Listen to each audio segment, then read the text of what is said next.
A ver, ya que estás melancólico hoy. Ya que estás melancólico hoy. Sí, no sé. A ver, la escena transcurre en el bar Buti. Vos estás sentado ahí mirando... Es casi el centro de San Pedro, eso, ¿no? Es el centro de San Pedro. Es el centro de San Pedro. O sea, es el centro. Es como el obelisco. Es el kilómetro cero. Es el kilómetro cero. Todo pasa por esa esquina. ¿Qué hay alrededor? ¿Quiénes están? Y hay mucha gente. Lo sorprendente es que después de muchos años, y de no ir muy seguido,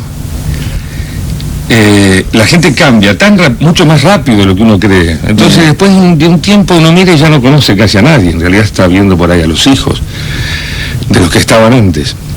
Pero bueno, más o menos siempre la misma gente y mucha, y cada vez más, cosa rara en los pueblos, pero bueno, hay como mucha ebullición, y ahora no solamente la esquina del Buti, antes era la esquina del Buti era la única confitería de todo el mundo, después un barcito que se puso cerca, que le fue más o menos eso, ahora ya es una zona como de 3 o 4 manzanas que tiene un montón de gente, es como que esa costumbre de salir y de hacer calle, de poner cartel luminoso y de tener que estar... Ahora, digo, durante tu infancia, ¿cuáles eran los tipos que vos ibas a buscar ahí?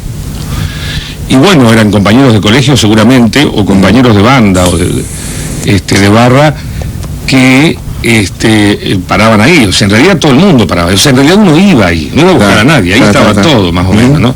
Porque eran como 2 o 3 lugares específicos y 2 o 3 clubes donde se reúnen etnias muy particulares. O sea, la gente del Buti y la gente del Buti, el que no se va al Buti se encuentra con los otros de otro lugar, del Tuni, que es un bar distinto. O sea, como de otro segmento, ¿viste? Claro, comparándolo. Y después la gente de los clubes también, que tiene que ver. ¿El Buti en esa época que era un bar de qué tipo de gente? El Buti es la masa, o sea, sería una mezcla de La Biela y La Paz. O sea, porque es todo, o sea, todo que vas ahí es, digamos, del pueblo. Después hay bares que son un poquito más de segmento. Más de segmento, exactamente, los que timbean o los que hablan de esto, hablan del otro, no sé. Específicamente uno se va alejando hacia la periferia y va encontrando lugares más específicos, por ejemplo. Un lugar donde te sirven, por ejemplo, el Cinzano con Fernet. ¿Cómo se sirve? O sea, bueno, al menos como lo sirven en el campo. Que es que primero se pone el Fernet, después se pone el Cinzano, después con el chorro de soda se hace toda una espuma que levanta, y queda como un espumante, digamos, ¿no? Pero por ahí hay una gracia del tipo de ahí nomás. No la vamos a internacionalizar. Frasco escribiendo en Cuisine, van 8 páginas sobre cómo se sirve el Fernet. Claro, cómo se sirvió el Fernet, aparte habría preguntado a un italiano, ¿dónde viene el Fernet? No sé, la puta idea. Yo como es Branca, será italiano, digo, por ahí es francés, no sé, esa bebida es... Y se la respeta siempre, el Fernet, ¿viste? Es una bebida... ¿Volvés cada tanto ahí? Al Fernet, digo. Al Fernet, no, hace mucho que no. A San Pedro, sí, vuelvo, a todo lo que puedo. En realidad son fines de semana, o sea, uno vuelve y está un rato, es medio como una foto, pero bien, la gente más o menos la misma, veo amigos, hacemos asado, hablamos al pedo, no sé, o sea, bien, la vida del pueblo, vas al bar, dormís siesta, te levantás, te encontrás con fulano, me compras unos pollos, te quedas hablando de la carnicería, salís, pasás por el Buti, viste a alguien, te quedaste charlando de arriba del auto, pasaste boca, y todo así, se pasa un día. El fin de semana realmente es fantástico porque se logra otra vez el ocio sanpedrino, que para mí es como una de las cosas que me falta en la ciudad, ¿no? O sea, tener el ocio de San Pedro, el ocio de la casa es distinto para mí totalmente. Sobre todo que yo vivo en ciudad, y bueno, los fines de semana por ahí son... O sea, uno sale para cosas muy particulares y no me quedo en mi casa y no salgo. San Pedro es muy andar por la calle charlando con la gente. ¿Y cuando volvés sos Lalo Mir que vuelve o cómo te decían ahí? ¿Eduardo o Lalo también? No, Lalo. Siempre Lalo, pero sí, no, el mismo, no, ninguna otra cosa. Nunca fui para San Pedro yo una figura, digamos. O sea, creo que se me tiene más como una persona, no figura, pero no sé a qué se debe. Por ahí a que, no sé, la trayectoria que tengo de frecuencia modulada en San Pedro es muy... Claro, no llega. Sí, los diarios, las revistas, las notas de prensa intuyen que hay algo... Bueno, la tele en un momento. Algunas cosas en la televisión, pero nunca fueron carreras brillantes, digamos, ¿no? Entonces, a lo que me refiero es que por ahí no tienen ese concepto, por ahí. Yo creo que lo que más cambia es la televisión. Lo que más cambia el tema de cómo te tratan. Por ahí la radio no es tan así. ¿Y qué será para ellos? ¿El loquito que se fue a la capital o qué? No sé, que la gente que veo nunca me habla de esas cosas. O sea, hablamos de cualquier otra cosa, hablamos como de... si nada existiera, no preguntan, una cosa que yo me dijeron, escucharon, que no sé qué dijiste, tú te metiste un poco, pero un par de toques, en realidad no es el tema central, que eso es lo bueno también. O sea, sigue San Pedro y se habla del loco Solanas y del barco, y si está navegando y si no está navegando, y si está más loco o menos loco, o qué pasó con Rodrigo, o qué pasó con Bacatoro. O sea, son cosas normales del pueblo, y por supuesto que esta conversación puede llegar a ser un punto en un momento de la noche, la de radio específicamente, porque por ahí les interesa saber, y es cierto. Pero no necesariamente, cosa que por ahí acá es más, la gente tiene tendencia a ir sobre el tema, y uno quiere escapar del tema, y la gente quiere volver sobre el tema y uno quiere escapar del tema, y uno quiere escapar con cierta ansiedad, porque es como que quiere escapar y no puede mucho, es decir, porque uno cuando cae, me hace la zancadilla, me pongo a hablar de radio y ya empecé otra vez. O sea que uno está esperando que por favor no le hable, ¿entendés? Eso es en realidad. Ya empezó la Domina a hablar de radio. Y ¿Qué radio escuchabas allá, antes de venir a Capital? Y escuchaba muchas radios. Una radio que escuché mucho fue Belgrano. Radio Belgrano en una época que tenía cosas así como Merellano. Hugo Rey Martínez fue el que más me pegó. Era el show de minuto, la primera época, la época fuerte de Radio Belgrano, 5 horas.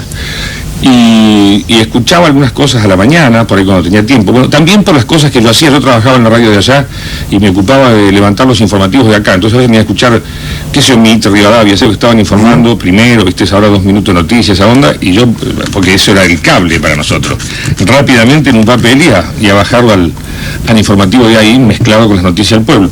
O sea que por ahí escuchaba mucha M también, escuchaba mucho a Larrea, me acuerdo mucho de Carrillo, me acuerdo de Fontana. Todas esas épocas así de programa. ¿Qué hacías exactamente en la radio allá? Y en la radio hice de todo. Empecé como locutor y leía avisos, era muy malo. Y después empecé a hacer como programas míos, esa cosa que a uno le agarra de hacer su programa a la noche, y empecé a probar cosas, qué sé yo. Y eso duró unos años, y después... ¿Te acordás cómo se llamaban algunos programas que hiciste? No. No te creo una palabra, pero no importa. No. Pasaron guerras nucleares, no, qué sé yo, no sé. Fue solo en 1914. O sea, si me pongo a pensar, es todo un trabajo, pero no, realmente no. Es una época que está como globalmente, sí, me acuerdo de cosas y hechos y todo, pero no un nombre, creo que no fue realmente trascendente, tal vez mis dudas no lo hicieron trascendente. Me acuerdo, por ejemplo, la etapa más importante era la que me dediqué a las noticias porque tomé contacto con una profesión por ahí de periodista que no es la mía, nunca lo fue, y me significó un esfuerzo más grande. Entonces, lo que empezó siendo como un juego terminó, o sea, yo comprometiéndome, porque eso es mi manera de ser, con una serie de cosas que pasaban en la ciudad,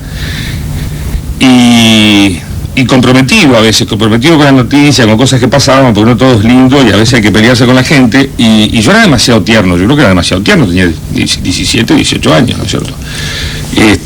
Y eso coincidió con una época que yo trabajaba en la municipalidad también. ¿Qué hacías?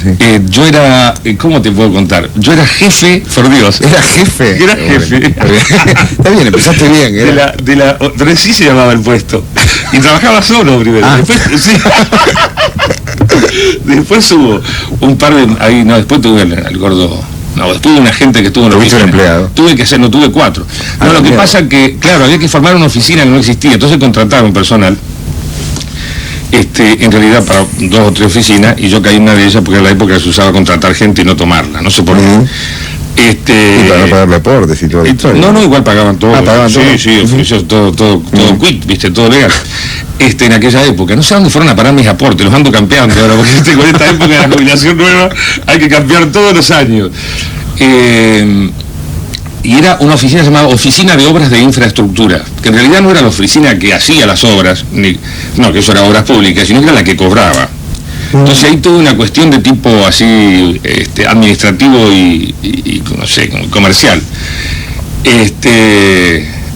Y trataba mucho con gente grande todo el tiempo. O sea, estaba con los de la radio, estaba con los de la municipalidad. ¿Vos que tenías 17, 18 años? Entonces, qué sé yo, siempre por ahí. Y no sé a dónde íbamos, qué sé yo dónde íbamos. Con Frank y Galera le cobramos a cualquiera. ¿A quién le tenías que cobrar? Salud, Chino. Yo no te voy a hacer salud con café, chico. No era lo peor lo que me acordé. Era claro, había que cobrarle a los vecinos, porque la gracia de las obras de infraestructura era que se garpaban los vecinos. Como Paganini, pago por frente. Ah, por eso no te da bola nadie en San Pedro cuando va. Claro. Bueno, claro. No tiene nada que ver. Se olvida todo tan rápido. Si no se acuerdan de las cagadas que se hicieron el año pasado en este país, se van a acordar de las mías, por favor. Porque cobró un pavimento, no. Muy bueno. Había que hacer, prorratear, esa era la palabra. A mí por ejemplo, me decían obra, me tiraban así, como decían, 17 palos verdes. Y vos tenías que sacarle los metros, los de frente y los chavos y todo, y distribuirle, llamarlo y cobrar. Era muy complicado. ¿Ibas vos también y cobrabas vos? No, yo estaba en la oficina, ¿no? La gente tenía que venir. En esa época era así, era compulsivo. Le hecho, venga a pagar, si no paga le manda un abogado. Siempre fue así antes. Ahora es un poco más que se preocupan. No te mandan mucho a cobrar. Te mandan inspectores para ver si no pagás. Pero a cobrar el Estado no manda en realidad. Uno va a pagar, no sé cómo será. Fue una época. Ahí llegué a dormir, una mañana tenía sueño, porque no sé, no había dormido. Llegué a dormir dentro de un mueble de un ¿cómo se llama esto? Un mostrador. Abajo el mostrador, y atendían a la gente arriba y yo dormía abajo. Es la cosa más estúpida que he visto en mi vida. Qué bueno. San Pedro. ¿Por qué se te ocurrió venirte acá? Y porque se había venido Fernando Bravo. Era eso, que te volvía totalmente loco. Claro, no, lo que pasa es que la radio siempre fue como una... hubo mucha gente relacionada con APA, que primero fue unos altoparlantes en la calle, después fue un circuito cerrado y ahora es una radio. Pero siempre funcionó, desde aquella época funcionó como una radio, como una programación. APA. ¿Qué quiere decir? APA quiere decir, mira las historias, ¿no? Altoparlantes Power de Argentina. Qué grande, Altoparlantes Power, me encantó. De Argentina, claro. Que eran unas bocinas, como de chapa, que todavía se ven por esas bocinas colgadas de un árbol, que tienen como un conito adentro, así una bocina. Bueno, había unas que se llamaban Power. Y la primera congregación de estas propaladoras que se pusieron por la provincia se llamaban Asociación Power, Altoparlantes Power, y quedó el APA. Después nunca más se dijo qué era. Yo se sigue llamando APA, emisora de San Pedro, o sea, le quedó esa sigla, puede ser su razón social además. Y había mucha gente trabajando allá. Entonces, había programas deportivos, se transmitía fútbol, o sea, todo igual, pero en la radio del pueblo. ¿En esa época era propalador o radio? No, en esa época era circuito cerrado. Circuitos cerrados que mandaban cables, y modernísimo. El cable había llegado a San Pedro antes que a cualquier lado. Y el primero que se vino, o sea, a nadie se le ocurrió venirse antes, es un problema de ocurrirse, que no se te ocurre. Y el primero que vino fue Fernando Bravo, y entonces agarró trabajo, acá no se trabajaba, empezó a trabajar en la campana de Cristal y apareció con el auto nuevo, y lo hicimos todo. Vinieron 40 locutores, nos recibimos en 4 años más o menos. Hay muchísimos locutores sanpedrinos. Y sí, yo puedo nombrar 6, 7 u 8 así, rápido, pero hay más. Hay más, sí, muchos locutores sanpedrinos. ¿Habías estado en Buenos Aires antes de venir aquella vez, sí? ¿Con tu familia? Sí, todo el tiempo, ¿no? Yo venía bastante, puedo decir bastante, pero más que venir bastante, yo vivía 1 o 2 veces por año. Desde chico me escapaba, tenía mucha libertad en realidad, porque creo que mis padres nunca asumieron muy bien que me traían a Buenos Aires, entonces era como que seguía estando en San Pedro. Y en San Pedro no tenía la costumbre de irse a la mañana y decir vuelvo a la noche, o avisar, chao, hasta luego, no me esperen. Desde chico, desde pequeño, yo me acuerdo que tenía 9, 10 años, y ya me iba solo caminando, o sea, yo paraba en la casa de una tía que vivía en una casa grande, vieja, en, qué sé yo, Barrio Norte, por ahí, es como las Heras y Pueyrredón cerca, y me iba caminando por Pueyrredón, después por Santa Fe, después Callao, después Corrientes, y llegaba hasta el Obelisco, me iba a la Valle, me iba al cine de los dibujos animados y todo, y siempre tuve mucha libertad. Entonces Buenos Aires como que la aprendí de chico. Yo tengo una imagen de Buenos Aires, me preguntaban, la primera imagen de Buenos Aires, y no es la primera, pero creo que la que más me impactó. La primera vez que me fui solo, creo que eso me impactó. O sea, dije, ¿puedo salir? Sí, bueno, voy a dar una vuelta, y me pianté. Y me tomé un subterráneo, no sé por dónde fui, creo que venía por abajo de Santa Fe, y bajé en lo que es Diagonal, o sea, la estación Diagonal. Y era como temprano, o sea, el sol estaba bien oblicuo, o sea, digamos una mañana de primavera a las 7 de la mañana. Habíamos llegado en el tren y yo me fui violentamente por ahí. Y salí, era la primera vez que salía de la boca de un subterráneo. Cuando salgo, estaba como el cielo todavía azul medio oscuro, y el sol le pegaba al Obelisco, era una cosa bastante impresionante. O sea, a mí, por qué sé yo, hace tanto, y era la primera vez. Y esa imagen me quedó así como muy, muy pegada. Y siempre fue uno de los lugares que más me gusta ver en Buenos Aires, creo que cuando se va y después vuelve, es esa esquina así como ¿Qué te asustaba de Buenos Aires o de vos en Buenos Aires? Cuando viniste a estudiar acá. No, nunca pensamos, no. Éramos bastante fieras salvajes en San Pedro, o sea, había gente que no. Nosotros éramos una banda que vivíamos muy cerca del río y nuestra vida pasaba prácticamente en el verano, o sea, terminaba la escuela, digamos, que diciembre, a medio de diciembre, principio de diciembre, y hasta marzo era una vida de salvaje. Entonces, poco contacto con la familia, como uno está acostumbrado, que la familia está sobreprotegiendo continuamente al niño. Entonces nosotros andábamos como Tarzán en la selva, o sea, para mí las barrancas era la selva, y nosotros ya a los 14 se podía sacar canoa, y nosotros calculo que a los 12 ya nos ingeniábamos, teníamos ahí, y entonces ya te podías ir, por ejemplo, cruzar ese brazo de laguna que hay, y estar en lo que llamábamos la isla, que era como qué sé yo, como una película de Salgari. Y aparte leíamos Salgari, entonces era una realimentación de todo. Y yo creo que nos hicimos así medio salvaje. Toda esa banda anda por ahí desperdigonada y no, yo llegué a Buenos Aires y era como normal. O sea, nunca me pareció una cosa del otro mundo. O sea, nunca me provocó así ni susto, no. ¿Te asustaba fracasar en la profesión?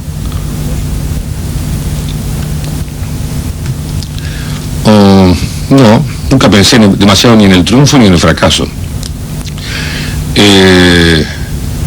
Hay como sueños por ahí, es decir, uno sueña cosas, o despierto o dormido, es decir, como que imagina situaciones ideales que no sabe si uno las quiere para uno o las imagina simplemente.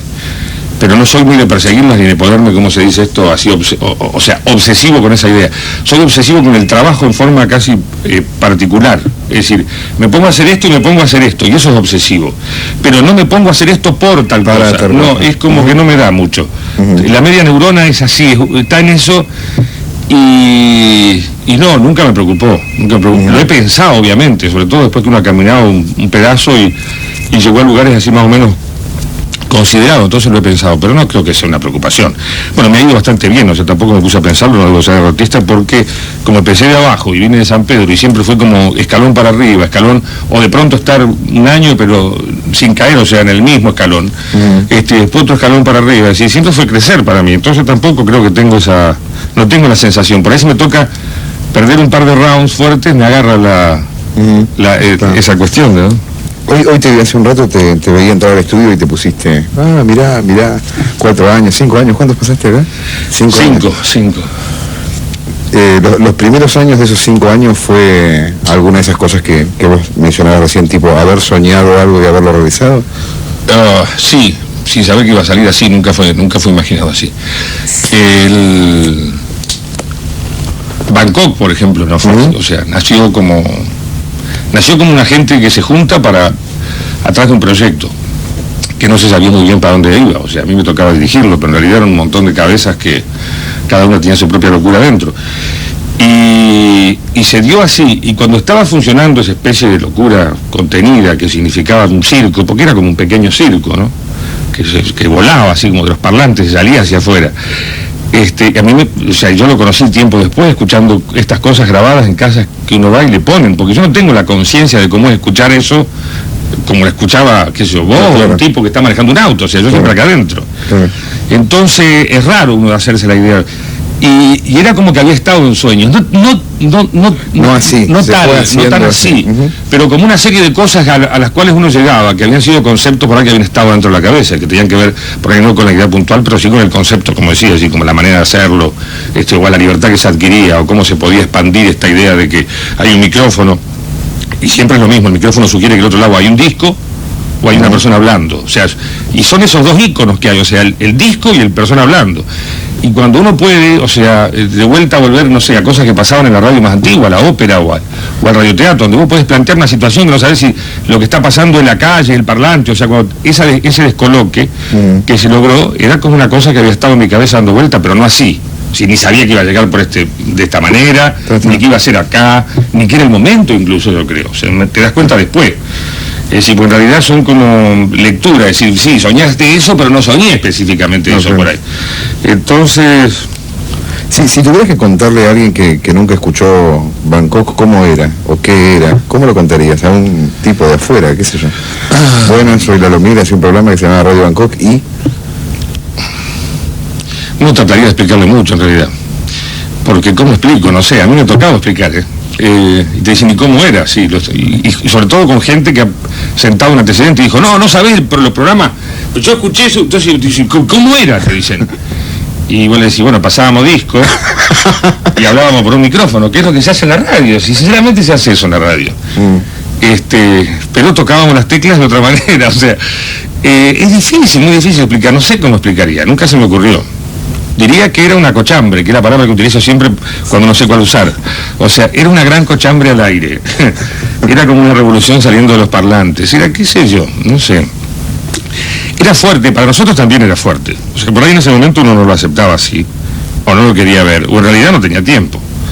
También puede ser. Pero a lo lejos uno se va enterando, o sea, se va enterando porque la gente recicla mucho. Y te dice tantas cosas, o sea, esto como ir, por ejemplo, un día y yo escuchar la primera vez que me había pasado fue en un cumpleaños del Negro Minur. ¿Te acuerdas que estábamos que puse un cassette? Y fue la primera vez que yo, que era un cumpleaños del Negro, el hermano no sé de quién en la casa. Y que era un operador que estaba en ese pueblo en la radio. Y puso un cassette, y era la primera vez que yo escuchaba, o sea, la banda entera con Bob y Quique, todo, ¿no? Así, en un radiograbador en estéreo, sonando con la... Y fue como medio impresionante, no me reconocí, o sea, me pareció que eran otros. Es que es lo que pasa generalmente, ¿no? ¿Y te gustó? Me dio un poco de cosa. No sé si me gustó. No me disgustó ni me gustó, yo creo. Creo que es más fuerte, son otros sentimientos, o sea, lo primero que te pasa, después de uno estar, te imaginas, estás cada mañana metido y enfrascado con una especie de enfermo a través de esa partitura que todavía no se inventó y que hay que hacerla cada día, que es como una especie de... Es medio loco. Y de pronto lo ves hecho, es un producto que nunca está terminado en tu cabeza, nunca se terminó. Ya la radio de por sí es un producto sin terminar, que se termina en la cabeza de la gente. Entonces, encima, escucharlo uno que estuvo haciéndolo, que se distanció un tiempo, que puede estar rodeado, es como medio fuerte. Yo creo que menos se plantea uno si le gusta o no le gusta. Creo que no tenés, o sea, cachás una cosa así que te salió del parlante y te pegó y no entendés muy bien. Después de un tiempo creo que por ahí empezás a entender. No sé, para mí las cosas no las entiendo de pronto así tan rápido. Pero creo que son cosas fuertes que uno no... Y el que las entiende muy rápido, por ahí no sé si las entiende. Porque creo que son fenómenos, este fenómeno específicamente de la comunicación y las cosas que genera, y explicándolo como lo estamos explicando, ida y vuelta, que distinto debe ser, ¿no es cierto? Un tipo que, bueno, en el caso de la película, está durante un año por ahí filmando, después se ve en una obra concreta. Pero bueno, él estaba fijando imagen, ya hay un concepto que es de fijación. La radio no tiene el concepto de fijación. La radio no es cassette, no se rebobina. La radio es presente continuo. O sea, no hay pasado, no hay futuro, la radio es presente. Entonces la radio que nosotros hacemos además, ¿no? Esta es radio en vivo, entonces es distinto cuando uno hace programa de radio grabado, yo de eso tengo experiencia también, que es otra cosa, es otro tipo de radio, mucho más artesanal, es otra cosa, no tiene nada que ver. Esto de radio en vivo, visto así, es como demasiado complejo, es demasiado complejo. Y muchas veces la gente pregunta, por ejemplo, me hace notas y se te acerca, vienen los chicos de comunicaciones, y te preguntan por qué, o sea, ¿para qué haces la radio? Y yo no sé muy bien. O sea, está acá, qué sé yo, no sé. Claro, o sea, no sé. Pasaba por acá, claro, ¿por qué trabajás en, qué sé yo, en la empresa? No sé, qué sé yo. Sí, hay una explicación. Porque un día pedí trabajo, sí. Pero ¿por qué la radio? Y es tan lejos, y fue tan de casualidad, y empezó tan de a poco que no sé, ni sé para qué sirve. Yo sé que la gente la escucha, bueno, sirve para divertir un poco, para informar otro poco, ya sabemos para qué sirve. Pero nada más, o sea, no, si uno no hace esto, qué sé yo qué hace.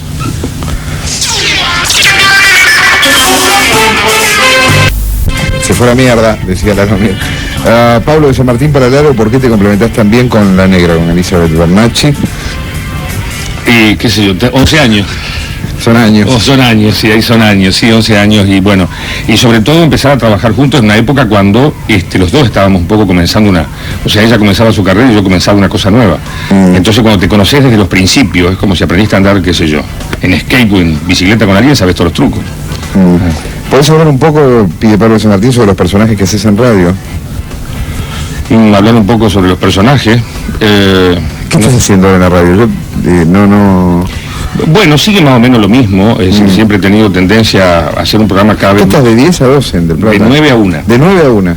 De 9 a 1. He tenido tendencia a hacer un programa de revistas y una mezcla de todos los estilos, y entonces tenemos un poco de todo, o sea, tenemos cosas serias, tenemos información, tenemos teléfono, tenemos las cosas habituales que tiene la radio. lo que tiene sobre todo un programa revista, si bien magazine de mañana, que tiene un poco de todo. Y hay personajes que van apareciendo y van saliendo, y los personajes, no puedo decir mucho sobre los personajes, me son necesarios para expresar un montón de cosas que uno no puede expresar desde uno, porque esa es la parte ya teatral, donde uno pone letra en un personaje, precisamente en un bicho que se inventa y posibilita una serie de cosas, o sea, de lectura y de decir cosas que no se pueden decir desde uno. Y aparecen generalmente de manera muy rara, yo diría, porque no es no se busca, no se inventa un personaje, vamos a hacer un personaje así, no. O sea, generalmente aparece un nombre o aparece una historia de alguien. Y esa historia genera que se la vaya, después se la empieza a armar y armar y armar, y los personajes salen después de un tiempo. Generalmente aparecen en el laboratorio unos 2 o 3 meses antes de que salgan al aire. Y andan ahí, andan en el interior, o sea, es backstage y ese personaje ya apareció.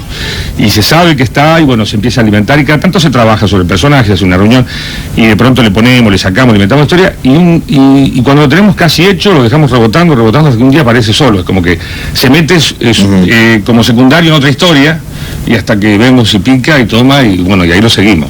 ¿Qué porcentaje de improvisación tenés en tu laburo? 50%. Diría, por ahí es menos aparentemente, pero en la práctica es un 50%, porque está casi todo previsto y después ya no es más previsto. O sea, está previsto más o menos la columna vertebral, está previsto el tema, está previsto que se va a hablar, y pues generalmente está previsto cómo termina. Y creo que cuando no es así se nota. Pero después uno empieza a hacerlo y no sabe. Hay cosas que son absolutamente previsibles, entonces, o sea, uno se ciñe más al libreto. Caso específico de una noticia y un comentario, que uno ya sabe lo que va a decir y cómo va a terminar, esa cosa que es más monologar o hablar con la gente, las cosas que son más clásicas de la radio, ¿no? Como mantener comunicaciones telefónicas y todo. Pero aún las comunicaciones telefónicas son absolutamente una improvisación, porque uno no sabe con qué va a salir de otro lado. Claro. Esas partes son muy ricas, sobre todo porque este año, o sea, hay mayor juego y participación de la gente que se puede meter en determinadas historias. Por ejemplo, hay una historia que nace a raíz de un oyente, o sea que él plantea que es necesaria la instalación de una red de caños subterráneos en Buenos Aires para viajar, porque ya no se puede viajar ni en taxi, ni en colectivo, ni en nada. Entonces, había que inventar el caño. Entonces el caño en realidad salió de un sonido chino, un sonido que era el famoso misil al principio, que hoy es el caño subterráneo. Ese sonido se viene usando desde la época de Bangkok. Es más, estuvo el mismo cassette hasta hace 2 o 3 semanas, lo habíamos guardado en un DAT, lo teníamos digital por las dudas, porque esto en cualquier momento pira, y típico, el cassette se hizo pelota. Igual se incorporamos varios caños. Bueno, este caño tiene la particularidad que uno se sienta, una especie de carrito a rulemanes, esos carritos a rulemanes que se sientan, vos te sentás dentro del caño, es como los caños de la película Brasil. A vos te conectan y te dicen, por ejemplo, ¿a dónde vas? Mandame las Antillas, que porque acá se quiere ir al calor y a la arena. Entonces se busca, hay una música por ahí o no, del Caribe, y la gente le hacemos sentar el caño, ponemos casco, le damos todas las instrucciones y pasan unos ruidos, y a esta persona le pasan cosas, que a veces nos equivocamos, entonces no va al Caribe, va a otro lado, y hasta que un día esas cosas, la improvisación, se nos perdió en el tiempo un caño. Entonces ahora la gente llama, por ejemplo, y dice, estoy perdido en el 1840, es una cosa, un delirio. Pero lo que pasa es que la gente ya se metió, entonces hay gente que llama, me mandan un caño a... Lo mandamos, hay gente que llama por ir en caño nada más. Y hay otros, como mamá Julia, que es una señora, que generalmente está el hijo en la casa, y hablan en tándem, así hacen como historias, que se pegan e inventan historias, y inventan historias que nosotros nos sorprendemos porque en el medio de una historia que venden sale otra, ¿entendés? Los días hicieron una que terminaron en la comunicación de Diego Torres cuando llama, dice, hola mamá, y nos ponimos todo. Y estábamos en conferencia por Entel, pero nosotros no hablamos por Telefónica, por Telecom, hablamos por Entel. Es un programa grabado hace 5 años. Es un programa del túnel del tiempo. Se fue un caño al 88. Hay un Kia que vive en una especie de pozo abajo del estudio, que se llama Carlito, que es un tipo de Entel todavía, que trabaja ahí y está soldando cable todo el día. Y él es el que esas viejas películas de la guerra donde había uno en la isla que no sabía que se había terminado la guerra y seguía peleando. Acá tuvimos un personaje, Asdrúbal Cacaquián, el famoso Asdrúbal Cacaquián, que no voy a decir quién era para no develar el misterio, que la radio no debe saberlo, no sé si todo el mundo sabía, que era Bobby, que se había quedado en una celda de la cárcel, subterránea, abajo de la cárcel de Coronel Díaz y La Cera. Y arriba la toma sol la gente, entonces el mono estaba abajo, y decía, ¿qué está pasando? Y le mandábamos diario, ¿entendés? El pibe estaba pegado con época, te preguntaba por, qué sé yo, te preguntaba por Irigoyen, ¿cómo se llamaba la foca esta? No, por Onganía. Por Onganía, de pronto. El mono estaba en otra, estaba con el peso moneda nacional, no sé, estaba Asdrúbal Cacaquian. Sí. Maya, Pablo pide que le damos algo de Miller. Soy oyente de los dos, dice Pablo, soy el hijo de Sam. Saludos a Sam, baby. Maya para Lalo, yo también leía Salgari y recreaba todas esas aventuras en el Paraná. Gracias Laura por lo que decís. Aldo Villacelina, gracias por lo que decís del programa. Héctor de Liniers, un saludo para ambos.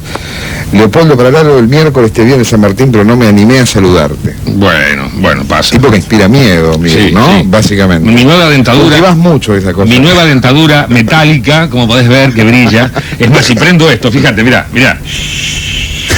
¿Viste el color? Mirá cómo cambia, mirá.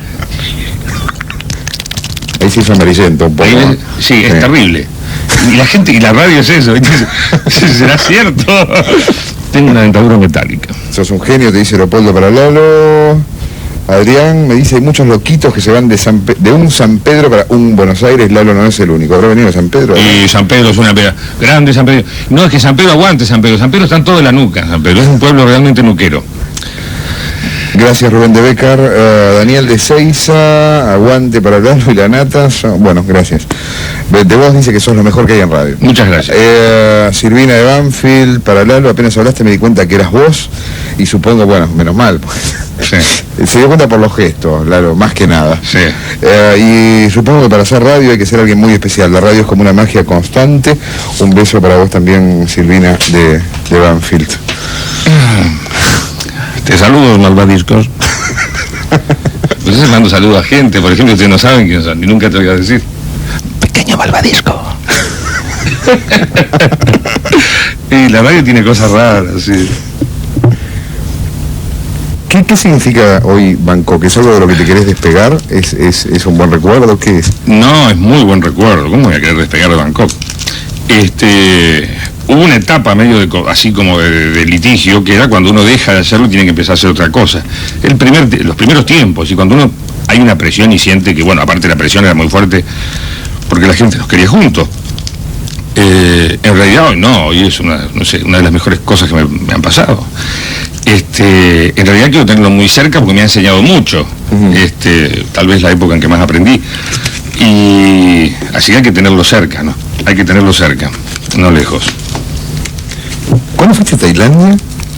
El año pasado. ¿El año pasado? Claro. ¿Cómo es Bangkok? Es tal cual yo me lo imaginaba. Y es como acá, pero de Oriente. O sea, lo cual es mucho peor. O sea que el operador en realidad es un argentino y todos le dicen claro, y además son todos chinos. En lugar de decir el chino chinel le dicen Argentine. Chichina. Buenas noches, Chichina, como decían ¿cómo se llamaban esto que trajo Greenback? Los Jean Labs Jezabel, dicen. Buenas noches, Chichina. Bueno, me encantó a Chichina, una cosa chichina. Uno vive en la Chichina. Bangkok es espectacular. O sea, Bangkok es una ciudad de millones de habitantes que andan totalmente enloquecidos igual que nosotros. Un lugar raro, o sea, que es un lugar con muchísimas historias. No sé, tiene muchas facetas. Me encantó. Es una ciudad, yo diría, sorprendente. A mí me gusta mucho viajar y descubrir ciudades y todo esto, y bueno, y encontrarse con cosas que uno no espera encontrar. Si bien en Bangkok yo sabía de qué se trataba, porque todo el mundo me había contado, todo el mundo me había mandado folletos, todo el mundo me había mandado fotos, todo el mundo me había mandado postales, todo el mundo me había contado, todo había mandado postales de nuevo, todo había mandado revistas de nuevo, en fin, todas estas cosas, y hasta gente que vivía en Bangkok que nos había venido a ver. Gente que vivía en Bangkok. Exactamente, sí. Laurita Stam, por ejemplo, una señora argentina, casada con un empresario así, vive muchos años en Bangkok.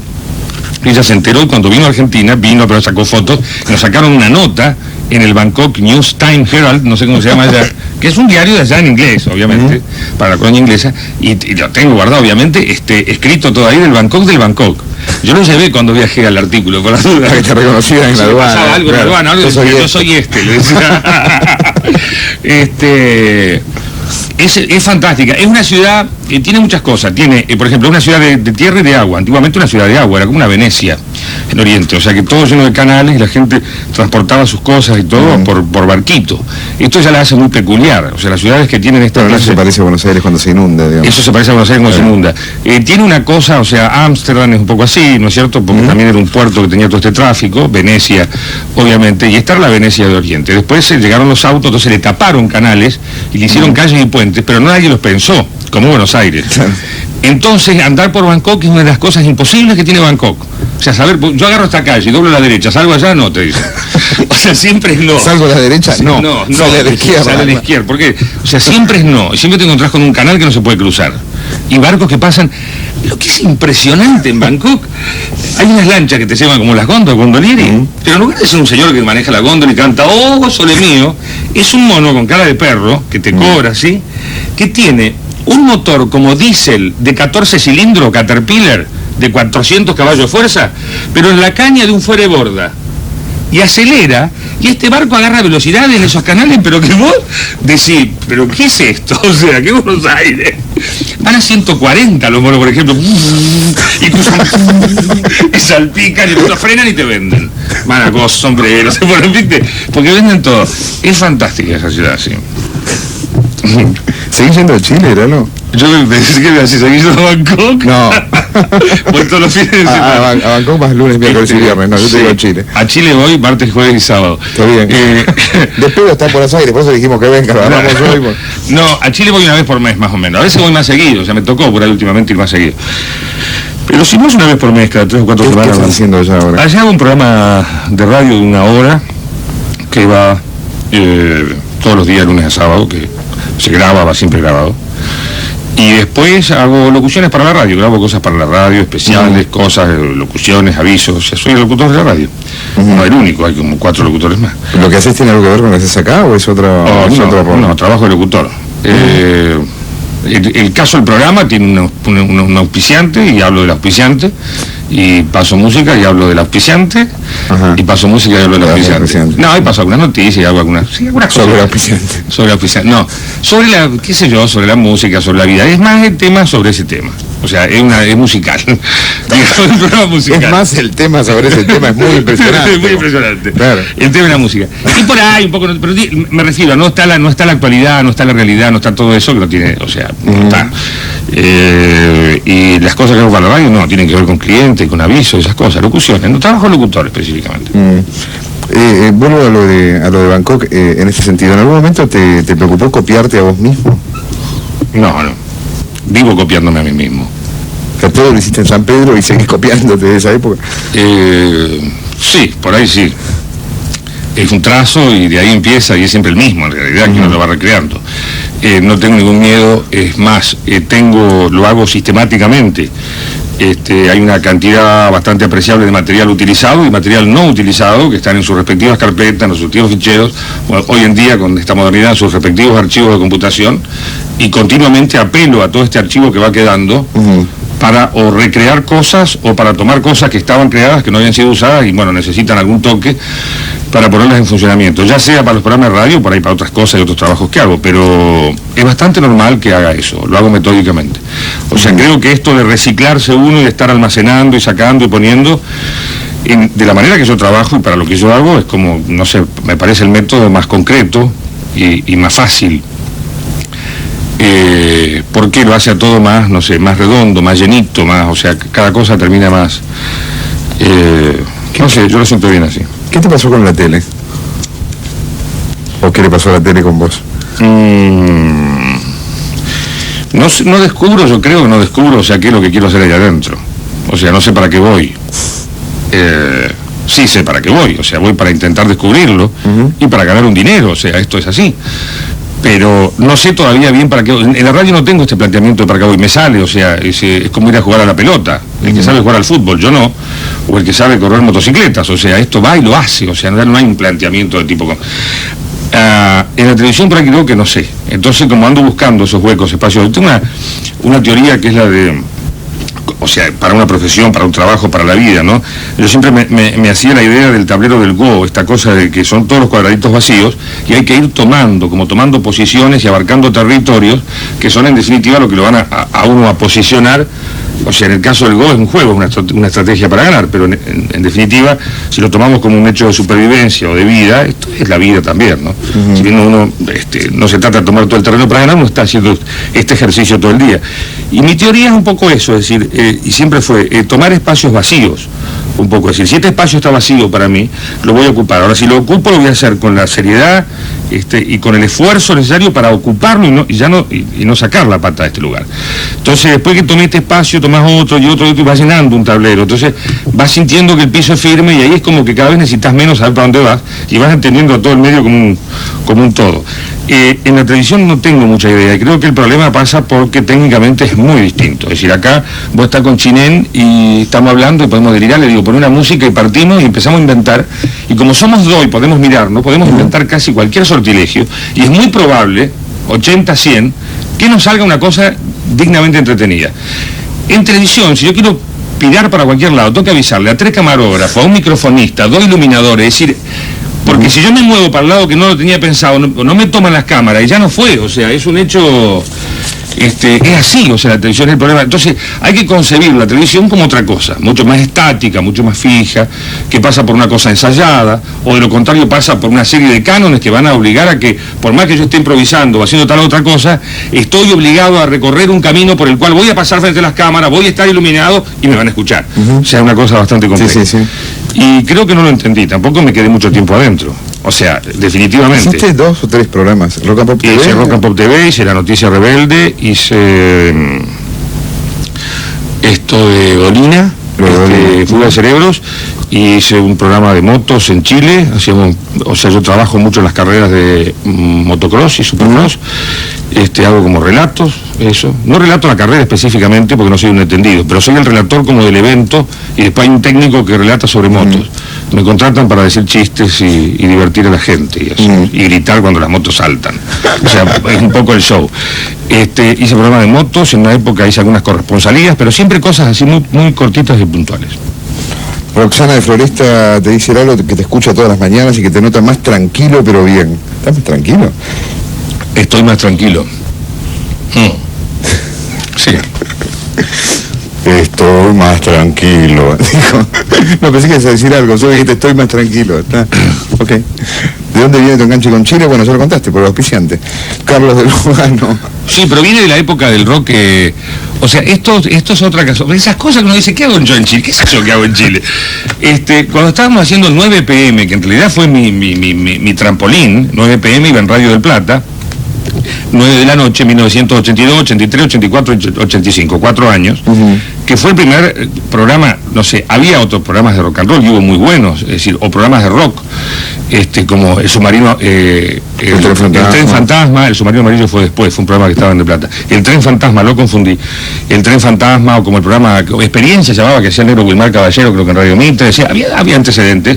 Nosotros habíamos trabajado, o sea, yo había trabajado como locutor, no tenía nada que ver con la producción, con un programa de noche de La Dogana en Radio Splendid, llamado La Isla del Tesoro, un programa de rock, de música progresiva. Música progresiva, ¿cuánto se no escuchaba eso? Claro, en esa época se usaba esa música progresiva. Me mandaste por un caño al túnel del tiempo con eso. Música progresiva. De la serie Convivencia Sagrada.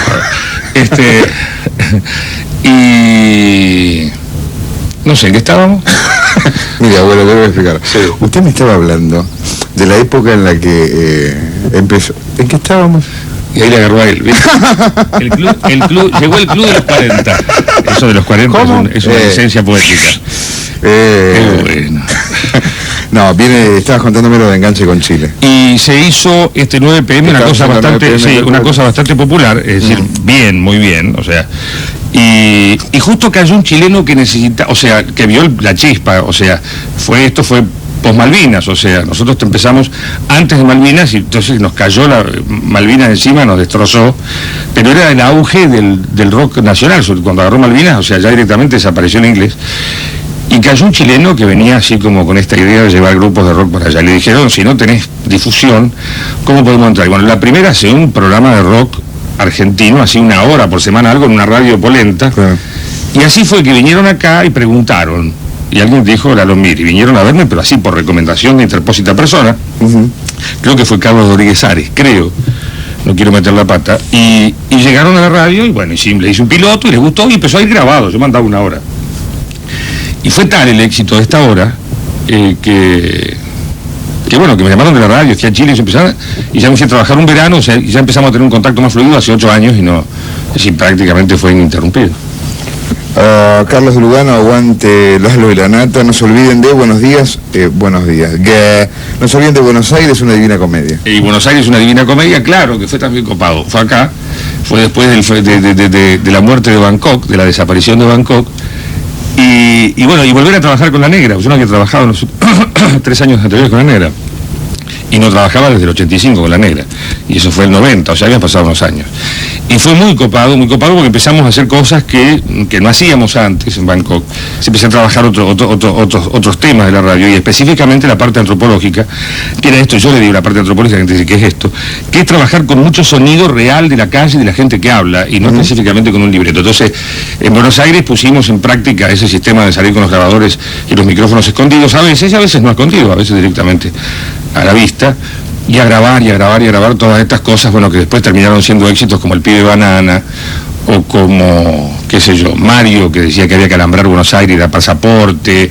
Es decir, eran todas así expresiones de la ciudad que empezaron a tener fans. Es decir, llegó un momento, fue tan grosso, después del primer año, cuando la gente se acostumbró a este código y ya se entendió de que eran unas unidades sonoras dispuestas a ser programadas cuando cualquiera quisiese, llamaban por teléfono y pedían al Pibe Banana como pedir un disco, o sea, pasar el Pibe Banana. Era todo un tema, o sea, y lo seguimos haciendo, o sea, pero ya por ahí no es la parte fundamental, pero fue muy copado. Mira, Alejandro se fue en un caño del 82, el mejor programa que hiciste fue 9 PM, dice. ¡Epa! Wally de San Fernando, para Lalo, ¿cuándo vas a volver a transmitir partidos de bola y sentado arriba de un mini componente? Y no, ahora este verano no. Por unos veranos voy a descansar, pero en cualquier momento creo que podemos volver. El verano sí, cuando a uno le pagan por ir a sentarse abajo al sol un par de meses a ir a departir con la gente, ¿no es cierto? Y a relatar un partido de vóley en la playa, es bárbaro, es bárbaro. Ezequiel te pregunta, Lalo... Hotel 5 estrellas y auto, por supuesto. Después de un tiempo ¿Auto hay algún tipo de preferencia o puede ser...? No, cualquier cosita que te lleve, yo en eso soy como Sabina. Ezequiel te pregunta, Lalo, ¿qué es el hizo del Bernacchi para vos? Es una negra. Paula, para Lalo, ¿por qué te fuiste a la Rock and Pop? ¿Por qué me fui? Porque hay negocios que hacer, y bueno, y uno habla, yo estaba por volver acá a la Rock and Pop, es más, cuando viajé a Bangkok, transmitíamos despachos desde Bangkok hacia acá, como que preveíamos que iba a seguir trabajando este año, y cuando llegué del viaje apareció esto de Plata, me pareció más interesante y simplemente decidí hacer lo otro, pero en realidad no pasó nada grave. La gente pregunta generalmente las relaciones, como que nunca pasó nada extraño. Es decir, nos vemos con todo el mundo, me encuentro con Daniel, nos hemos encontrado en Londres después en una de estos viajes internacionales por la música, me encuentro con los chicos y con Quique y con Pablo, o sea, todo el tiempo, es totalmente normal la relación. Simplemente que son business y uno va para allá y viene para acá. Tarde o temprano siempre somos 10 radios, vamos a terminar. O sea, yo acá o ellos allá. Nunca se sabrá. Sergio Villa del Parque, para Lalo, soy amigo de Daniel Aguilar. ¿Por qué si te gustó el piloto bicicleteas tanto con la respuesta? Sí, es una falta mía, porque las cosas no salen siempre como uno quiere, pero en realidad yo no tendría que bicicletear con la respuesta. Bueno, es para acordarse, anotarlo en la agenda y mañana llamar. Fabiola, para Lalo, ¿cómo puedo hacer para conseguir programas grabados de Bangkok? ¿Por qué no reconoces que fue un gran programa? Sí, fue un gran programa, fue un gran programa, un programón fue un Bangkokón. ¿Hay algo grabado de Bangkok? Hay cosas sueltas, la gente trae. La vez pasada, Mira, acá también Marcelo pregunta lo mismo, si se podrá conseguir algún programa grabado de Bangkok. Y habría que hacer una especie de club, así de entrar a mandar cassettes. Yo creo que hay mucho. Mucha gente grabó específicamente para, esto no sé si se habrá guardado, se habrá perdido, mucha gente grabó para enviar, que es esta cosa que que se sigue haciendo con la radio, que es fantástico, que nace con el cassette, yo creo, ¿no? Desde que existe el cassette y la posibilidad de grabar en las casas, la gente graba, gente vive afuera, claro, o sea, esto pasa mucho en los programas de tango, tiene mucho éxito, porque específicamente la gente que está afuera, gente grande sobre todo, está muy pegada al tango, entonces le mandan todas estas cosas. Es más, hay un programa de tango en Radio Nacional, creo que se hablan con Los Ángeles y se mandan saludos y se escuchan en todos lados. Entonces es muy moderno, está el satélite y todo, yo no escucho últimamente. Pero han enviado mucho al extranjero, entonces se han grabado cantidades de cintas enteras, así de una hora. ¿Dónde estarán? Pero yo creo que siempre, ¿no? El sonido permanece. Será cuestión de preguntar así en la radio, podemos mañana iniciar una campaña y empezar a descubrir cassettes. Martín de Tigre te pregunta no se pongan locos con el precio. Martín de Tigre te pregunta si seguís haciendo la colecta con la negra para el viaje al Caribe. No, ya fue. Eso terminó, le dimos una buena solución. Ya se hizo una buena obra con ese dinero. Tengo que aclarar que siempre nos sentimos absolutamente dignos con respecto a ese dinero porque nunca dijimos lo contrario, es decir, siempre se dijo que era para tomarse vacaciones, con lo cual pensábamos que estábamos haciendo la colecta menos hipócrita, porque las colectas nunca se sabe cómo terminan los porcentajes. Ni mejor decirlo de una, claro. Esta era... voy a llevar la plata. Había gente que se enojaba, decía, esto es una falta de respeto. No, le estoy diciendo que si usted quiere poner un peso para que yo me vaya al Caribe, lo ponga, y si no, no lo ponga.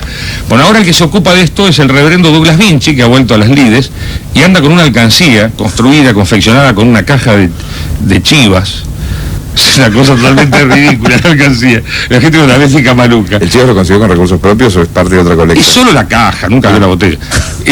Y anda juntando monedas, pero ya las dádivas no son las de antes, debo reconocerlo. ¿Recordás más o menos cuánto se juntó o no? 900 y tantos dólares. Y ojo que nunca apelamos al Banco Nación con una cuenta, porque tenían que venir hasta acá, era totalmente complicado. De lo contrario, a mí me han parado en las galerías de Florida, me decían, Lalo, vení para acá, y me daban plata, a mí me da una vergüenza. ¿Entendés cuál era? Pero acordate de quién soy, y anotámelo en un papelito, y que al otro día venir y dar cuenta. Y cuando te olvidabas de $1 perdido, ¿de quién era? Y después tenías que decir, me olvidé, entonces era todo un problema, porque yo lo tomaba como era un desafío todo esto. Fue todo, no les quedó nada no les quedó nada. No, el dinero fue destinado, no lo gastamos, o sea, lo gastamos, en realidad fue destinado al placer. Debo reconocerlo, no puedo decir otra cosa. En realidad no es así, nunca se enterarán, pero ¿qué importa? Yo sé que el dinero fue a parar a buenas manos, que es a donde tenía que parar.